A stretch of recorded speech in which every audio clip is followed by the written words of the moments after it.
Hey folks, Justin Jackson here, and I'm really excited to show you the product validation checklist. This is a system, a roadmap for validating your market, your product ideas, and helping you go through all of the steps it takes to get up to product market fit. I'm starting a new SaaS this year. It's a podcasting platform called Transistor.fm. And it's scary. It's scary thinking about all of the different things we need to answer. What target market should we focus on? What are the big struggles they're having in this area, in podcasting? How can we help them overcome those obstacles? And how do we know if we're on the right path towards product market fit? Nobody wants to work on an idea for months or years only to discover that nobody wants this thing that you're working on.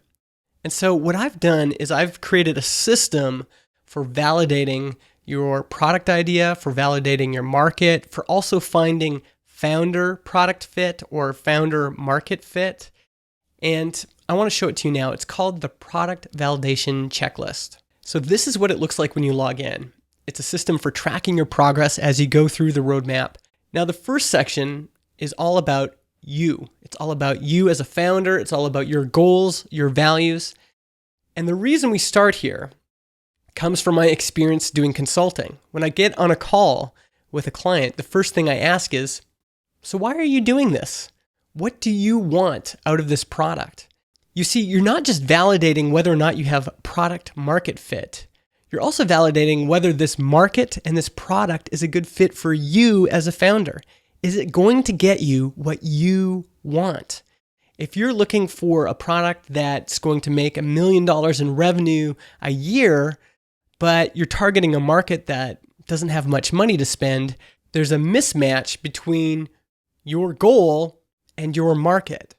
So we need to answer these questions first. So we're going to start by answering questions like, what's your personal motivation for wanting to build a product? What's your personal financial goal for this product? When would you like to achieve your financial goal by? And what other goals or motivations do you have for building this product?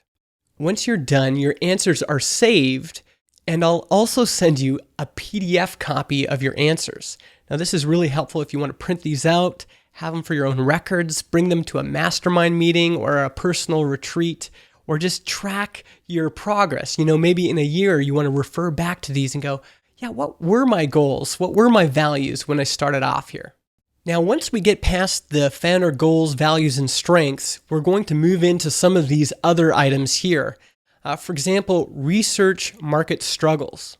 Now, in this particular case, there's an introductory video that you can watch, and I've also listed some tools you can use to answer these questions. So in this case, it's what are some common search terms used in this niche, and I've linked to the product validator tool. I've linked to Answer the Public, which is a really great place to find keywords, the things people are looking for online.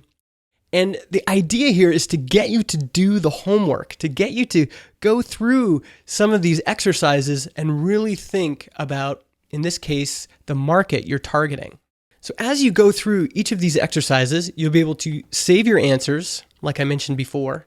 And once you've saved your answers, you'll mark that section as complete.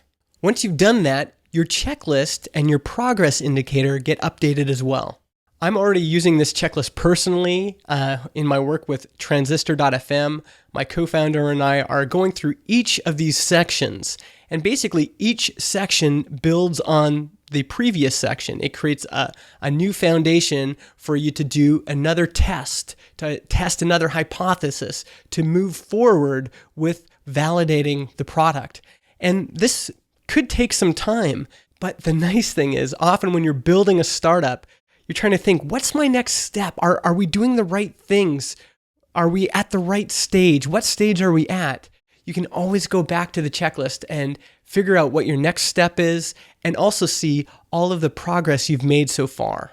My hope for you is that you wouldn't fall in love with your idea and that you wouldn't build products that people don't want. Instead, I want you to fall in love with the customer and really figure out what they want and test your assumptions about what they want until you get closer and closer and closer to something that's going to realize your goals as a founder, but is really going to help people as well.